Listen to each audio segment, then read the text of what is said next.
I think he's ready To give the answer. to give the answer to you.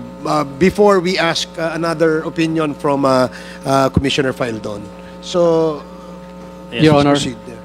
Your Honor, nasa akin na yung pangalan ng importer. So, I would like to say it now.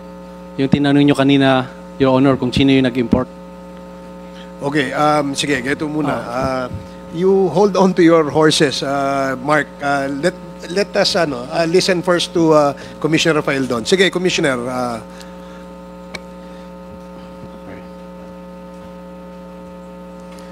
Yung importer po, ma'am, is a company na EMT Trading.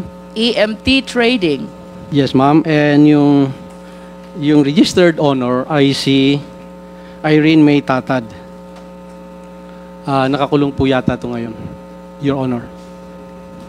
I would like Mr. Taguba to correct me if I'm wrong because I think siya yung I think he knows it. Okay, so sige. kung mali yung aking sinabi, I would... So, ang consignee dun sa importation na yon ay EMT Trading. Tama, Commissioner? Yes, Your Honor. Okay. The registered owner is Irene May Tatad. I'm sure Mr. Taguba may clarify this if this is wrong or not. Your Honors, thank you. So earlier si Congresswoman Luistro asked a question to Mr. Taguba with regards to the sistema, no? Yung sistema paano dinideclare ang goods kung lang laman ay kontrabando. Sige, please continue. Yes po, Your Honor. Pero po ang tanong po ni Anpon ay kung yung ba ay may shabu doon galing sa container na yon. Naalala ko po kasi sinabi lang kanina ni former Commissioner Faildon na merong information from China. So, meron pong nag-testify sa court, taga-BOC, si Rainier Ragos po. Ang tinestify po niya sa court is yung warehouse po, kung saan po yung natagpuan yung shabu. Wala pong container na nakalagay doon sa text message na yun. Excuse me, Mark. Anong ibig mong sabihin? Yung may-ari ng warehouse, ang consignee? Ay, yung sa shabu po na yung sinasabi po niyang information from China. So, an information was shared to Commissioner Faildon, no? By your counterpart from China. And the information was, merong shabu ang warehouse. Yun po ang information. Pero ang sabi po kasi kanina ni former Commissioner Faildon, merong container number na binigay. Pero doon po sa korte na nag-testify po itong si Rainier Ragos, wala pong container number kasi text message po yun. Warehouse lang po. Mr. Chair, I wish to be clarified. Mark, yun bang nahuli sa warehouse, container ba yun or yung metallic cylinder lang? Yun po, metallic cylinder lang po. Wala na yung container? Wala na po. Ito po yung timeline po niya. Na-deliver yung container May 24, nagka-raid na siya, May 26 na siya. In other words, the other merchandise inside this MCLU 600 1881 were delivered actually to their respective owners. And it was the metallic cylinder only which was discovered in the warehouse in Valenzuela. Pero pwede ko rin pong sabihin na pwedeng hindi doon ang galing yung metal cylinder dahil hindi naman nakita yung unloading. Pag tinignan nyo po yung logbook nila, may mga ibang container na na-deliver doon. So, sa tingin ko, na ituro lang yung container na yun, meron din akong text message na galing kay Kenneth Dong na nung araw na yun mismo, nangihingi siya ng dokumento nung container number na MCLU 600-1881. Tinanong ko siya kung bakit, pero hindi na siya nag-reply. Ako naman, dahil parang wala naman sa akin yun, binigay ko na lang. Ang duda ko kasi, yun yung naging dahilan kaya naituro yung container na yun. Siguro kung hindi ako nagbigay ng dokumento na yun, nung time na yun, baka hindi yun yung naiturong container. Would you know the reason why Kenneth Dong was asking for the documents of that particular container? Si Kenneth Dong po kasi middleman lang po siya. So, ang may-ari po kasi ng warehouse is si Richard Tan. Pero hindi kilala ni Kenneth Dong si Richard Tan, si Manny Lee lang. So may middleman pa uli. Kung hindi po ako nagkakamali, nag-hearing na po sa Senate ito noon, nang hingi ng dokumento si Manny Lee sa kanya. Ito, itong MCLU 600-1881. So siya naman, hiningi rin niya sa akin, parang ano lang. Tapos binigay ko sa kanya, binigay niya kay Manny Lee, ayun siguro nakarating kay Richard Tan, yun ay naituro na container. So, hindi ko, ano lang po ito parang assumption ko lang po, theory ko lang po. Kasi wala namang container na natagpuan doon mga cylinder lang po. Was this container ever discovered during that time? Kung nasan itong container na to? Ano po wala na po yung container doon nung 2 araw na nakakalipas So, ang nakita na lang doon is yung mga metal cylinder na may nakalagay nga doon na na papel, yung Fidel Anoche D. Yun na yung pinagbasehan nila. But do you confirm that that container, the shipment inside that container was classified as general merchandise?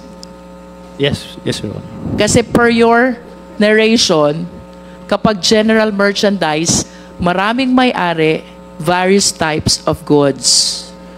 But I wish to emphasize what you said, na pwede yung metallic cylinder ay hindi naman ang galing dun sa container na iyon. Kasi wala ng container na nakita sa loob ng warehouse. Wala po, hindi po. Wala If that is the case, Mr. Taguba, what therefore was the basis why you were made accountable for the metallic cylinder when there is no proof that that is one of the contents of that container? Yun po. Yung packing list naman, kailanman di ko nakita itong packing list na ito Does the packing list mentions about metallic cylinder? Wala po. Yung sinasabi kong packing list, yung ANHI packing list, hindi po siya official document. Kailanman di ko siya nakita. Hindi siya sinabit sa BOC. Ang nakakaalam lang nito is si Manny Lee, sila Richard Tan, na yun, di umano, merong metal cylinder.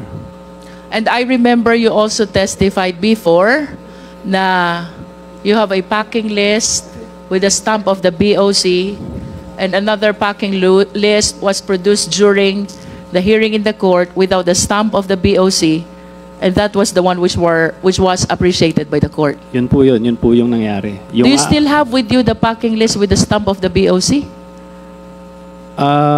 Ano na lang po, Xerox copy na lang po. But it still bear the stamp of the BOC? Yes po. Inano naman siya, verify po siya ng BOC na si Dennis Maniego na ito ay totoong dokumento. So, kahit wala yung original copy, kasi sinasubmit syempre sa BOC, kahit Xerox copy lang siya, pinatunayan naman na totoo ito. At gusto ko lang din iklaro yung AFTA. So, ito po yung isang special permit din po ito. Hindi naman permit, kumbaga, para makabawas sa tax. So, ASEAN-China Free Trade Agreement, yun po ako nagkakamali. Yun po ay may tatak po ng Quarantine Bureau ng China na in-inspect po siya. At gusto ko lang din sabihin na katulad din sa Pilipinas, hindi lahat ng container ini-inspect. So, swerte rin siya at na-inspect siya. So, dapat talaga yung korte, nung in-assess niya, dapat pinanigan niya yung aming dokumento kaysa dun sa informal What do you mean when you said swerte siya, na-inspect siya?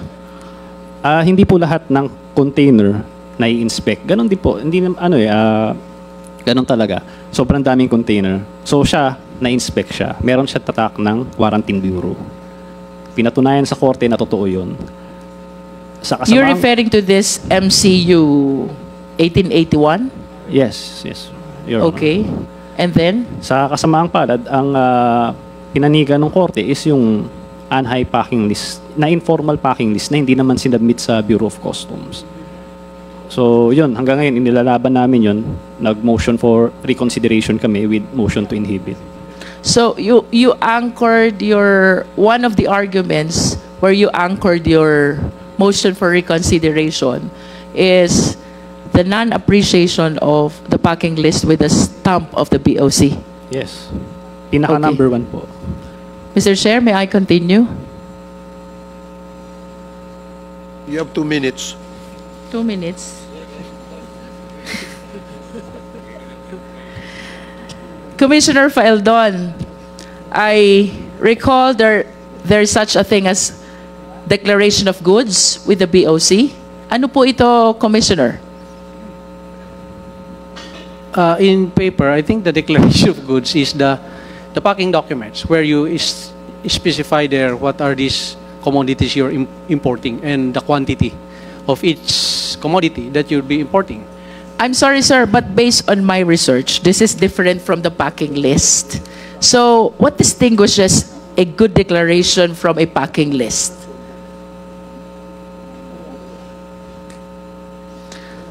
Based on my information, ito daw pong good declaration na ito ay isinasubmit sa BOC within certain number of days before the arrival of the shipment.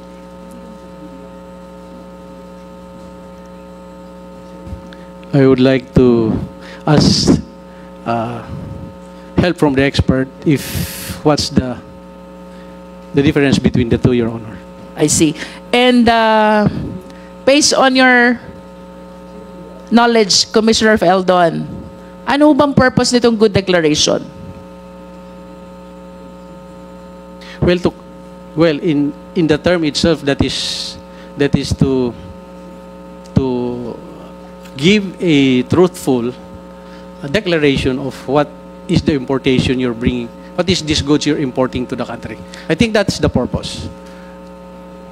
Perhaps it describes also the type of goods and the quantity and Exactly, the value. That's why my assumption is this is the packing list, because that is where the specific type of good quantity is being declared.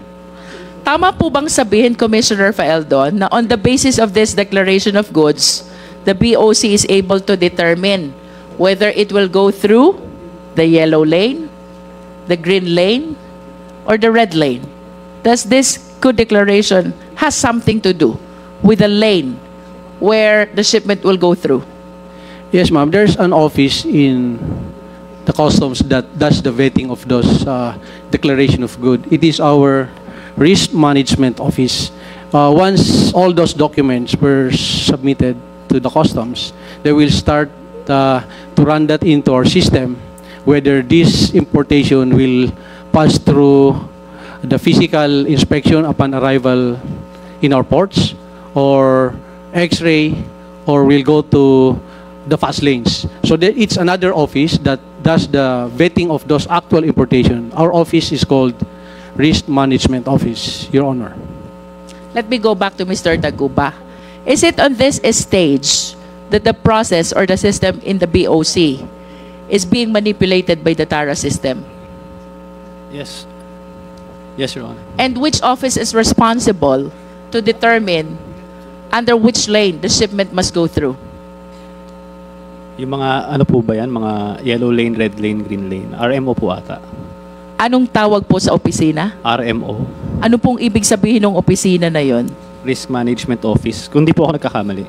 So this is the same risk management office that was mentioned by Commissioner Faeldon. Mr. Chair, considering the vital information, I believe, which can be shared by the RMO with respect to the alleged manipulation of this yellow lane, green lane, red lane, in relation to the TARA system, I humbly move that we invite for our next hearing the head of the Risk Management Office of the BOC. Second, Mr. Chair. Okay, there is a motion to invite the risk management officer of the BOC, the head. Duly seconded. Any objection? Hearing none, the said motion is now approved. Mr. Taguba, kung ako mag-i-import ng firearms and ammunition, but I will be enrolling myself in the TARA system, alleged by you. So, mapupunta ako sa green lane, exempted ako from document inspection, exempted ako from physical examination, malulusot ko ang firearms and ammunitions without knowledge at all of the BOC. Well, unang-una, hindi po ako papayag na magpasok ng ganyan. That is only an assumption. That is a hypothetical question. Pero, yes po, Your Honor. Yes, because you said the reason why you enrolled yourself to what you allege as Davao Group is to be able to avail of this TARA system, which, as described by Mr. Guban, has been existing in BOC since time immemorial. And the significance of this TARA system, kapag nag-green lane ka, exempted ka sa document inspection, exempted ka din sa physical examination. Do you confirm that? Yes, sir. Pwede ko po bang dagdagan yun? Hindi naman po, katulad po ng sinabi niya, time immemorial po, nandiyan na po yung TARA. Hindi po naman namin ginusto na pasukin yung TARA system na yan. Kaya naman ginagawa yan, siyempre, yung mga negosyante, kung makakabawas ka ng babayaran, gagawin mo. Lalo na kung itong mga For some, yes. Ito pong But for nagpapakonsolidate. some, there is intention really to bring in contraband. Yung iba ang gusto magtipid lang. Pero yung iba, chances are, the intention really is to bring in prohibited items. Would you agree Yes. with me? Yes, Your Honor. Pero katulad po ng sinabi ko, paano naman yung mga maliliit na nagnenegosyo? Kung yung kalaban nila na nagnenegosyo din, dumadaan sa TARA system, sila naman hindi. Paano nila maibibenta yung mga produkto nila na hindi nila kayang tapatan yung presyo ng mga taong yun? That is just a portion of a bigger perspective, Mr. Taguba. I am more alarmed about the national security of the country considering the manipulation of the entry of goods inside the country. For the information of the Filipino people, based on the previous testimony of our resource persons, kapag enrolled ka sa TARA system, you avail of the green lane, exempted ka sa document inspection, exempted ka sa physical examination. Kung nasa yellow lane ka, exempted ka sa document exemption, inspection, pero hindi ka exempted sa physical examination. Is that correct? Yes po. At Yes, Your kapag Honor. red lane ka, subject ka both to document inspection and to physical examination. Yes po, Your Honor. Okay. Mr. Chair, gusto ko lang malaman kung sino yung sino yung naglagay ng mga ganung lane. Yung ba ay due course ng customs o sino ang naglagay nun? Yung red lane, green lane, BOC na po makakasagot po niyan. ang BOC na makakagot nun. Hindi ko po alam. Okay, Commissioner Paildon, ano po yung sinasabi ni Mr. Taguban na red lane, green lane? Ano po yun? Those classifications, hindi lang po yan peculiar sa Pilipinas. Annually, there's a annual Director General's Conference of all customs chiefs in the world. And these are the best practices that has been agreed upon to do. When I assume, matagal na po siya doon. Ibig sabihin, you confirm na merong ganong classification. Yes, sir, but I would like to disagree on some of the requirements stated by one of our speaker here that when you pay TARA, nasa green lane ka. I would like to disabuse that because there's stringent requirements before you go there. Most of these corporations that are there, these are international corporations who have proven their honesty in importing commodities. You cannot be importer today and be at the green lane tomorrow. So, I Commissioner Paildon, you affirm, you confirm that there is a TARA system.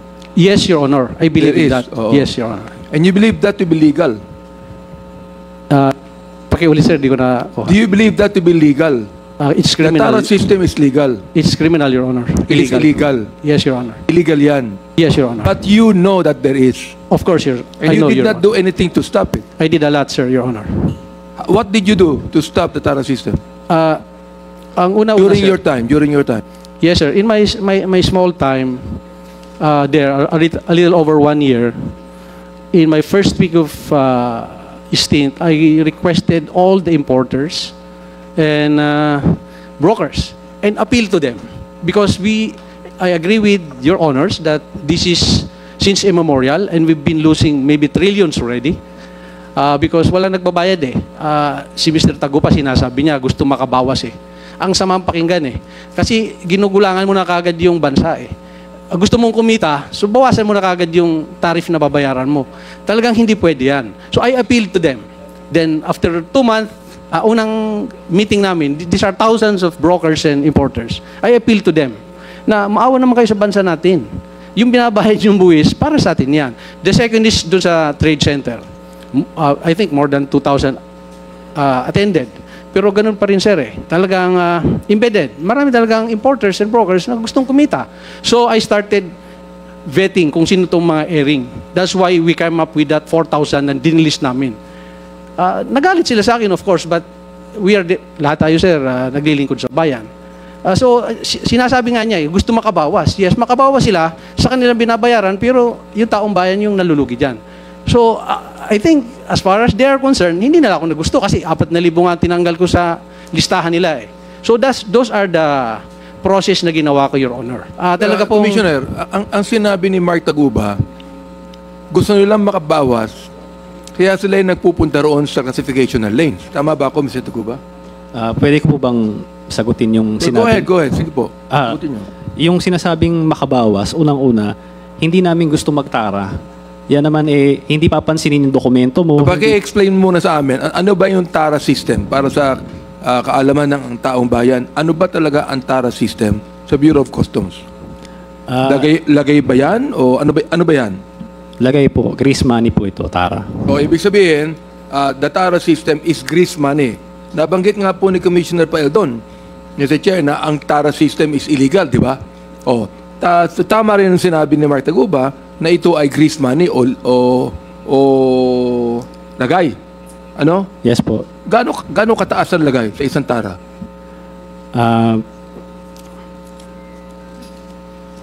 Maabot po ng 10,000 kung di po ako nagkakamali.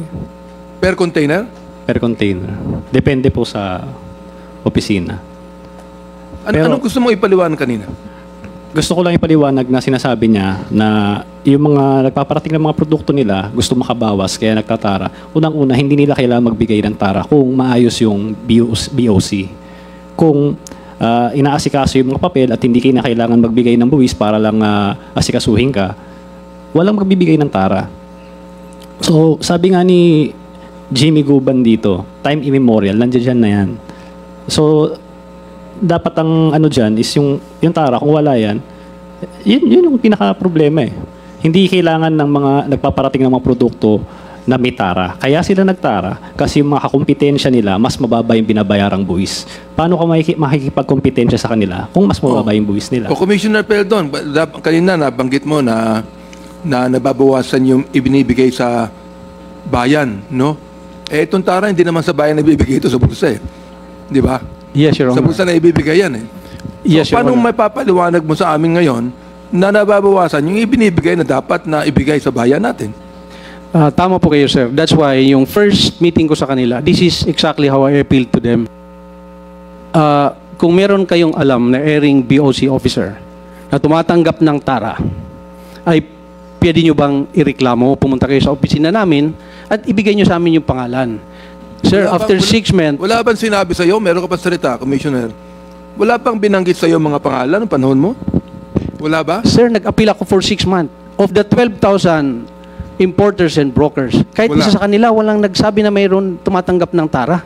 So that is our problem. No one is willing among them to complain kung sino yung taga-BOC na tumatanggap. Ibig sabihin, natatakot po sila magsalita pag wala kayo natatanggap na report. Nakakapagtaka po naman, Commissioner Peldon, pakituruan niyo po ako na hindi niyo po alam kung sino yan, samantalang kayo pong Commissioner. Your Honor, ang hirap pong mag-akusa ka na wala kang ebidensya. That's why sinasabi ko, tama po, I believe na may tara. That's why in my first 6 months, I appealed to them.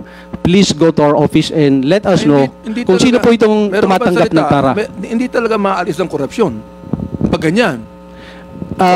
I would like to ask also. Sino po yung ating ano ngayon? Miss Commissioner La Peña, kayo po ngayon ng ano? Sino ang ating ano ngayon?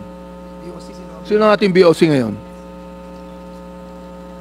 Mr. Chair, Sige po. I just want Yes. to manifest that I am Yes. yielding whatever time is remaining for me to Chairman Abante as I need to move to my other committee for a hearing. So you're yielding your time to... Yes, Mr. Chair, and I am soliciting the Because the, permission of the chairman to leave this because committee the hearing. interjection was so long. That's the reason why? Okay, thank you so much, Congresswoman Jinky Luistro. You can proceed. Mr. Chair, that was